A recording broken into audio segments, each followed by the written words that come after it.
Welcome. I'm Amy Henderson. You will have seen me on a couple of others if you joined the autumn or spring term parental information evening. I'll be presenting this evening, so hopefully the information that I'm about to share will be really useful. So we'll get started. So in terms of the presentation, we're covering a few things. Some key dates. There's actually only one really important key date. I know that Year 7 had Parents' Evening last week, which hopefully went very well. We're going to look at the progress test cycle. So it's the second cycle that we're going to do in terms of progress tests. We're going to look at year group setting arrangements. Progress tests and setting arrangements came from feedback we received from parents in regards to what they wanted to know. So hopefully that's useful. As did current pathway choices from year 7 to 10. So we'll actually take you through all the choices that students make in terms of subjects throughout their time with us at Chorlton High. Some lunchtime updates in terms of kind of things students have asked for, and a communication update as well. So I'm going to get started firstly on, there is one other thing. So uniform and equipment, obviously, just a reminder about this really, to check with your child that they have got all their uniform bits, ties, blazers. Now, obviously, we know we're coming into a bit of warmer weather. In terms of compulsory uniform items, the jumper is not compulsory, but the blazer is. Now, obviously, as a school, we are aware when it gets really warm, we will speak to students around blazers, and we did so, I think, in September for this year because it was a relatively warm September. So hopefully they are aware of that. But can we just make sure that our children are being sent in with their blazers, regardless of the weather, and obviously we will kind of accommodate that as we need to moving forward. That's just a quick reminder about uniform that I just wanted to share. So we are into progress test fortnight. We're moving into progress test fortnight after half term. That will take place between Monday the 17th of June and Thursday the 27th of June. So it's a 2-week window like it was last time. It's a day short because of an inset day that will take place just on that Friday. Students are receiving their home study booklets this week, and will be working with their form tutors and subject staff to kind of plan their approach to these tests for the summer term. This will all also be emailed out to parents. I know that you've received the letter, and we had a few parents email back saying the information on the website is out of date, and unfortunately it was just a timing issue there. That is now current. That's got all the summer information on there for parents. But what we really wanted to do this evening is share with you the messages that we're sharing with students, but also kind of take you through that process, and so you understand like what's going on in school for your child with regards to progress tests. So we shared, sorry, I'm just letting a few people in. I'll just get rid of that. So the plan process, we shared this with students in assembly last week, and also go through things that we're going to continue to do over the course of the next couple of weeks, moving into after half term. We share with students why we do progress tests, because obviously this is, it can be quite a stressful time for students, and that's not our intention at all. Our intention is for students to kind of develop the studying skills, and we want to share why these studying skills are important. And there's loads of reasons why this process can be really, really positive for students. It improves their confidence. It makes them feel better in terms of future study and events that they've, more prepared for that. It empowers them to add value to their schoolwork. It builds new skills. It develops their curiosity, creativity. It helps them become lifelong learners with the skills that they work through. Obviously, memory is a big thing, and I'm going to spend a bit of time on that in a second. But it also develops wisdom as well. So it's it's a really important process that we go through. And I would actually argue the process leading up to the progress test is actually more important than the progress test themselves. At Chorlton High School, we talk about, what helps to form healthy learning habits. And we talk about three things, obviously, being having a calm and focused environment, having habits and routines, and embracing struggle and repetition. And progress test is about us setting up, giving them those routines so they can kind of work with those habits that they need. And also, work with aspects of their curriculum and maybe they are struggling with and they need to repeat, because we know that that builds their memory. We talk a lot with students around the memory model, and this is kind of how we talk about it. So with progress, we're working around the rehearsal and retrieval aspect of it. Obviously, in class and when they are revising, they're talking about attention, what they're paying attention to. But actually, during this process, what we want students to do is rehearse with their knowledge and retrieve their knowledge, and that's what helps those skills and that kind of powerful knowledge get into their long term memory. So we do talk to students a lot about a memory model at Chorlton High School.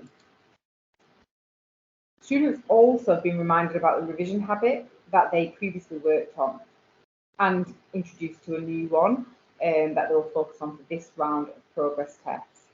And the basic purpose of this is to build up that toolkit that students have got with of useful techniques, so they can find out what works for them. And sometimes it's not just one revision technique works for them, but certain revision techniques are better for certain subjects. And this process allows them to kind of work out which revision techniques work for them. You can see that obviously the progress test one in year 7, they started with mind maps and what makes effective mind maps, and we do share those things in more detail with them, and they're now moving on to what we call blurting.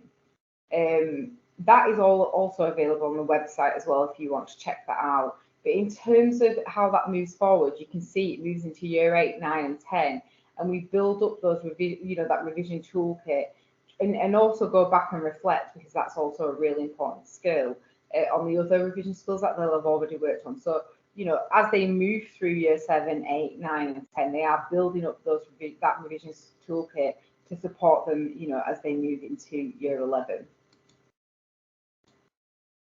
We remind students a lot about our home study habit, and they're very, very familiar with this, and the process needed to be successful with home learning and revision. But I thought it'd be really useful to share this video with parents. I'm not sure I have done that in the past, so I will play that now.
So that's our home study habit that we work with all the time at Chorlton High. And we break these things down. So obviously they have a plan, organise your resources, maximise your study habits and evaluate your progress. We go back to each individual one of these, not always at the same time. We'll zoom in just to support students with a little bit more information about what that looks like and how they can do that. And actually, as part of the assembly they attended last week, we looked quite closely at the have a plan and organise your resources aspect of the home study habit, because that's kind of where we're at in terms of the progress test structure and sequence. So we are currently in the process of sharing with students their summer study timetable, and that will be done during form times this week. So during this time, we will ensure that every single student has individual timetables completed during that form time. So they will be making sure that they know exactly when their progress tests are, and tutors will be kind of overseeing that and ensuring that that is done. As we mentioned, exams are now scheduled for specific times, so students will have a complete timetable by the end of this week. That will then ensure that students, when they've got this individual exam, it will ensure that students can kind of put together a really kind of clear plan of what they need to be revising and when. So the kind of next step in the process, and again, this will be done over the course of this week, but that will move into next week as well, because this is quite a big part. Students will start to plot their plan for study during form times. Some of the key messages that we've given to students about how they do this is things like interleaving their subjects, not doing everything all at once, you know, not giving a night to English, but actually really thinking about breaking that down for them. Things like blocking your learning across the week. We know that allows their memory time to process information, but also really importantly that they plan in rest breaks and they do prioritise their extracurricular in this plan. We think that's really important. So there's some of the messages we've shared with students in terms of them having a plan for progress tests. We also spent time considering kind of the security of their knowledge to help them really accurately plan what they should be revising. And the way that we do this is, you know, we give them obviously kind of a list of knowledge for each subject that they will need to look at. So if you look at the screen now, we get them to think about kind of a RAG system, rating their confidence with each aspect of their, you know, of the subject that they're looking at. So an example here would be maths. So you can see there, you know, there are certain topics that within this maths kind of maths study that are red. What we ask students to think about is moving those red. Really, that's what your plan would look like. So within the maths, they take those red areas and they plot them on when they're going to look at maths over the course of their study timetable. That just helps them focus on the key areas, the areas that they need to look at kind of more urgently than others. You know, it's not a bad thing to go through some green learning just as that kind of revisiting, but the main focus should be those red and amber areas of the study time that we give them. Apologies, I'm just letting somebody in. So, you know, we really think about how they can have that plan and how it can be most useful for them in terms of revision, and that's how we share it with students. And in terms of, you know, organising their resources, students will need to be organised with their resources, and it's really important that they do have a quiet place to focus on their study at home. At school as well, we offer the library after school, and that's a lovely, you know, environment to get that home study revision done. Obviously, there'll be resources there for students that don't necessarily have that at home. So, you know, please remind your child that that is available to them as a space also. And, you know, if there are resources that you feel like you might need support in providing, please let the year team know, because, you know, we're here to help as well. You know, another kind of key reminder for students that we've given, but also for parents as well, is that, you know, we have our online site that has all available materials really that they'll need.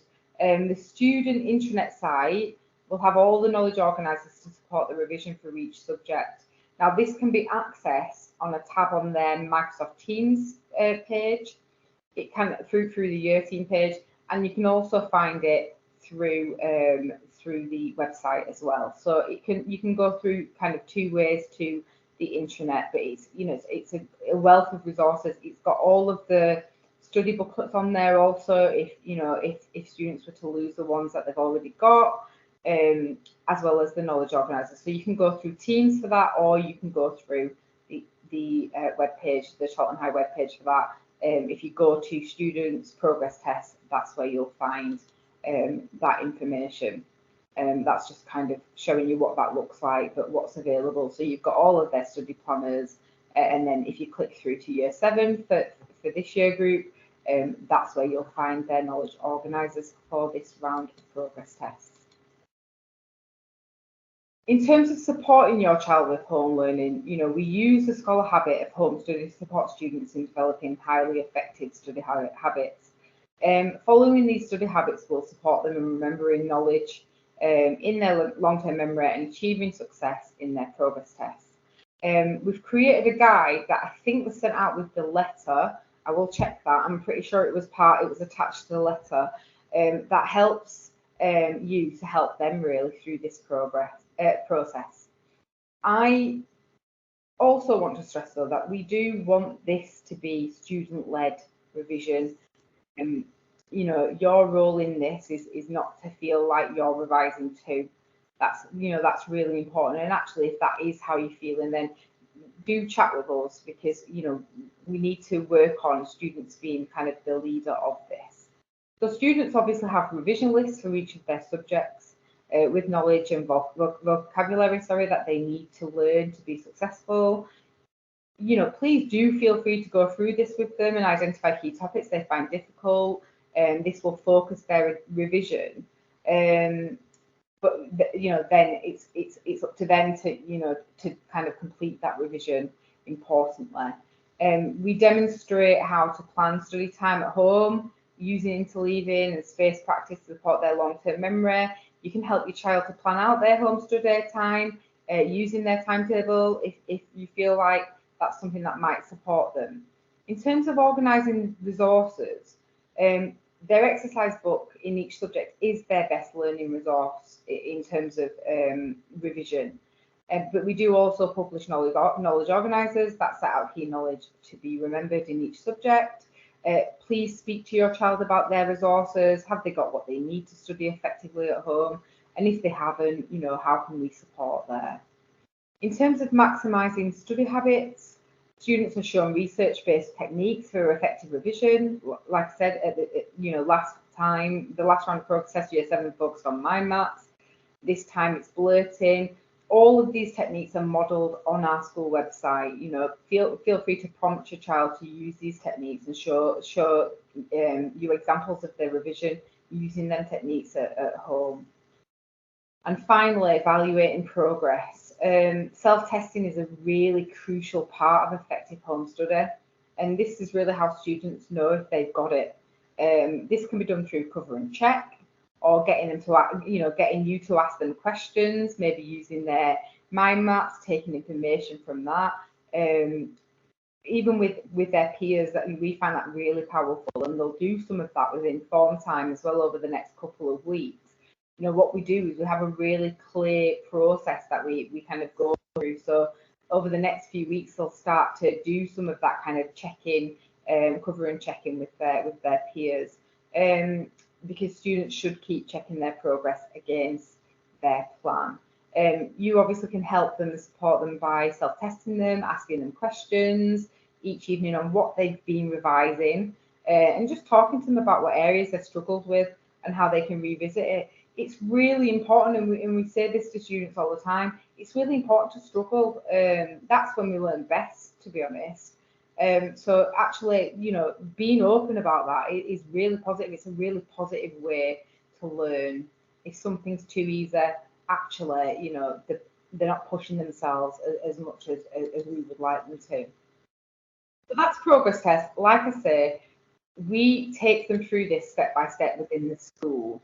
And your role is kind of to oversee. It's not necessary. It's not to sit down and revise with them. That's their role in this process. So if you do want any support with that, please let us know. As part of the survey that I sent out, I think it was I've sent it out again this half term, but it was just before half term. We were asked not only about progress tests, but also about setting arrangements. And I wanted to take some time just to explain them to you. I think it's really important that, you know, we have clarity here that we do adapt setting if it's necessary, dependent on the year group needs. But currently, this is the setting arrangements we have in place. So when it comes to year 7, foundation subjects are mixed ability across all of their foundation subjects. In terms of year 10 and 11, MFL can have some setting. And in terms of year 7 as well, MFL can have setting, but it depends on the timetable. And so for example, if you've got a couple of classes on at the same time, we can sometimes do some setting arrangements within them. That's not always the case, and isn't the case currently this year for year 7. So they are mixed ability in those classes. However, English isn't mixed in the same way. So in English, we teach them in 2 separate bands. So there are 6 groups in each band, and they are mixed within groups 1 and 2 would be the top band, and they are identical in terms of the students' ability within each of those classes. So if you're in class 1 or 2, you will have kind of an identical mix in terms of ability. Then you get the middle band, which is groups 3 and 4. Again, both 3 and 4 classes in terms of ability are identical. And then you've got groups 5 and 6, which is our lower band. And again, they are identical in that band.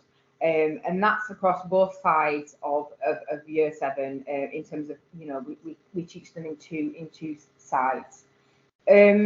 And that kind of then goes through to year 8 and 9 and year 10. So, you know, we have a kind of a loose setting arrangement. In year 8 and 9, the groups get bigger in terms of there are groups 1 to 4 that are identical. And the main reason for that is we teach them all at the same time. Once they hit year 8, they are taught English.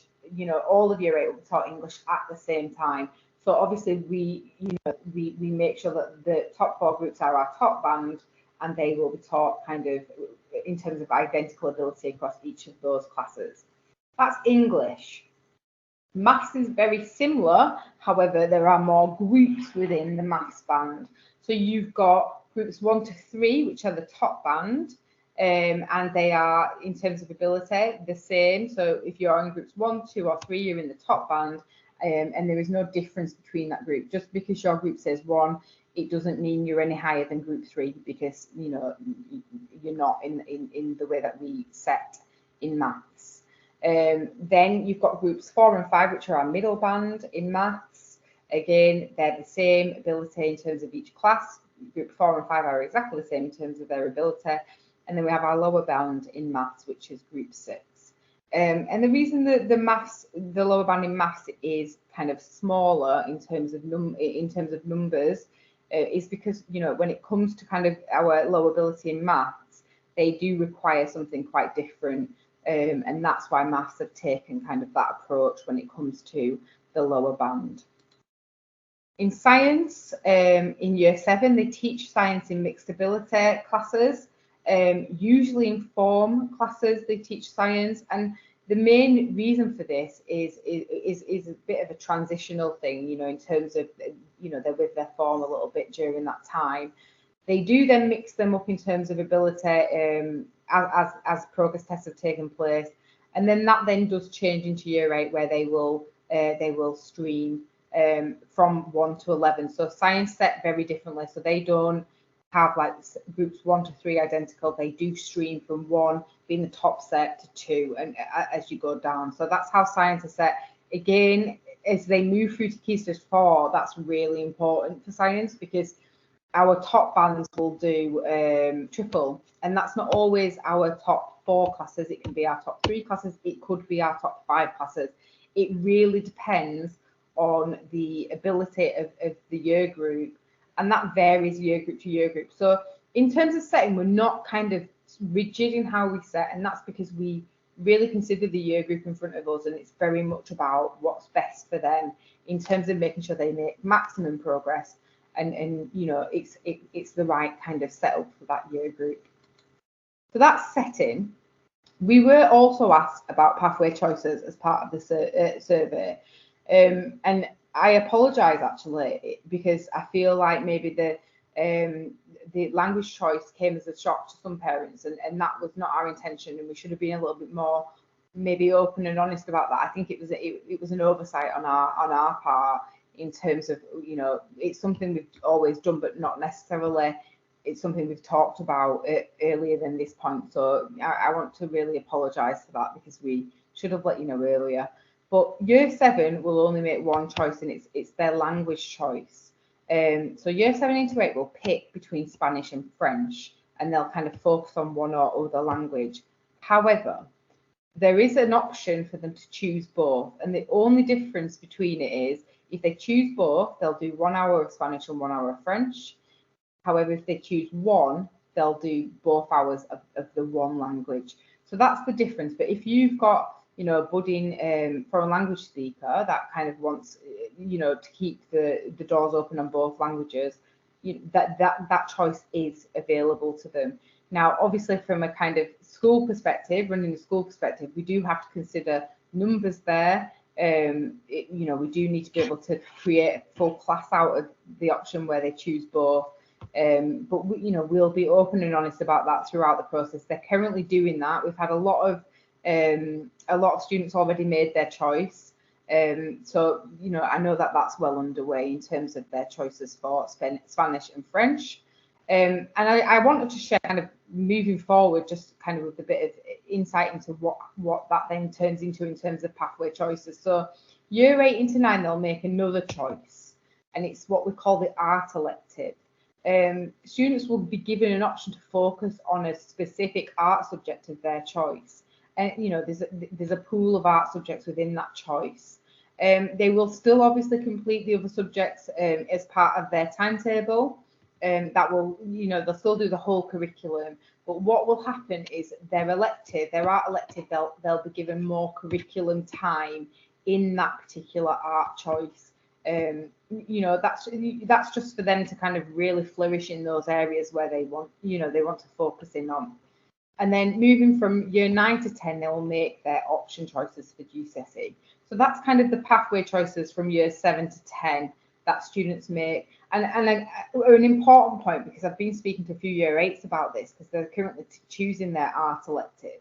An important point to make is if they choose, let's say, art as their art elective, or no, let's make it less confusing. If they choose drama in year 8 to 9 and they spend more time in drama, and they get to the end of year 9 and they think, actually, I think art's more for me than drama, that is absolutely fine. You know, it's generally, I'd say generally we get about a 70% kind of turnover in terms of 70% of people that choose the art elective for drama in year 8 to 9 continue to do drama in years 10 and 11.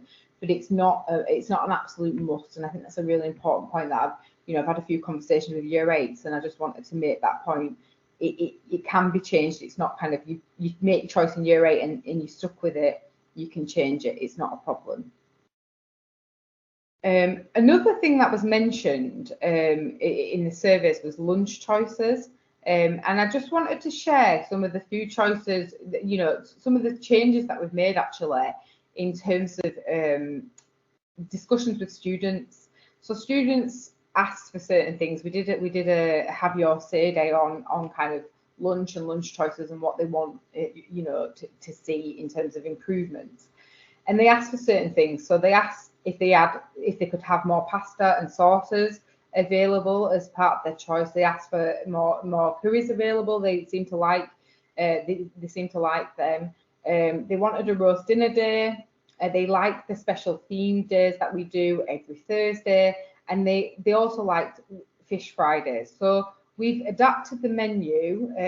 We now do a different curry every Monday. We have a new pasta and sauce range on the main counter and the hot deli counter every day. Every Tuesday we have roast dinners with all the trimmings. Every Tuesday we have the hot deli Italian days, and then Wednesday, we have roast dinners.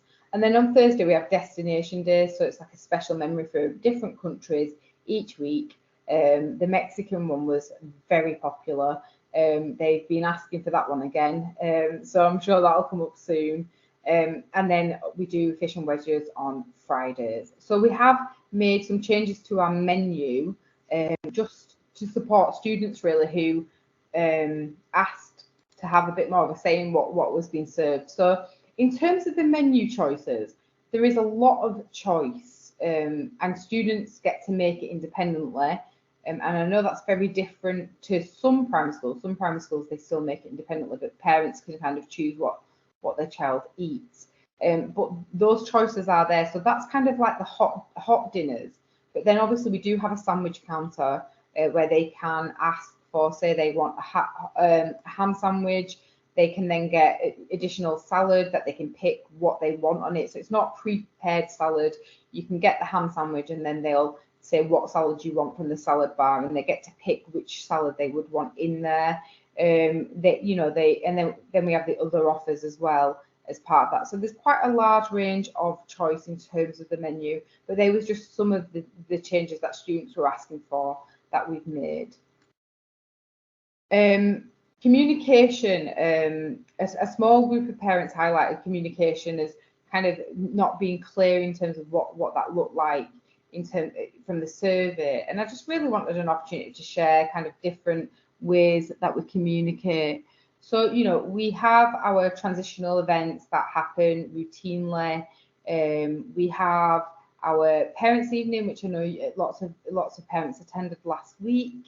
We try to do at least one half-termly letter to parents from year groups. We also do something called the Chorlton Connection, which I hope you're all signed up for. You can sign up through the website if you're not. But that's a 2-weekly newsletter that just shares with you what students have been doing over the course of those 2 weeks. We have obviously a parental information evening that happens termly, and this forum really is just to kind of hopefully at timely moments be able to communicate with parents key aspects of what's going on in school or what's about to happen. You know, we have obviously our reporting system, so we have lots of, you know, routes of communication. And I guess my plea to parents is, if you've got questions, or if you're not sure about something, please contact the year team. You know, we are genuinely here to support, and we genuinely want to make sure that you feel heard or answer any questions that kind of are confusing. We know that as our students get older, they communicate less in terms of what's going on for them. And you know, we want to be that kind of middle ground as much as we can be. So please do just, you know, contact us via email. Miss Osborne is incredible with kind of getting back to parents. You know, I take it really serious. I think parents play such a crucial role in education, and we really believe that. So any problems that you feel like you're not getting kind of the clarity that you need, or you want further clarity, please contact us. We are available, you know, to be communicated with. And finally, I've done this relatively quick for me, so but we wanted to share some exciting news with parents, and thank you really for your support. You know, we feel really proud and humbled to have been nominated this year and shortlisted for the TESS Secondary School of the Year, which is a really big moment. You know, one of only 8 secondary schools nationally have been nominated for this. So, you know, we are really proud of that. But we know, and we want you to know, that this is not possible without all the support we are given in abundance from parents. So it's really a big thank you to you for that support and for that continued support. Hopefully we win, and we will obviously let you know if we do, but we just thought that was some exciting news to share with parents as well, and say thank you, because we genuinely know that without you it's not possible. So thank you again. Any questions, anything like that, please, just like I say, send over an email. We are here to be communicated with. The kind of lines of communication that we have, just make sure that we are covering as many avenues as possible. Please do join our socials. We do consistently use, I still call it Twitter. I feel like that's what it still should be called, but I think it's called X now. We are also on Instagram. And we do use those quite routinely. So, you know, please do follow us on that as well for other things that are going on. But for any direct communication, just send us an email. And I just want to say thank you again. Thanks so much.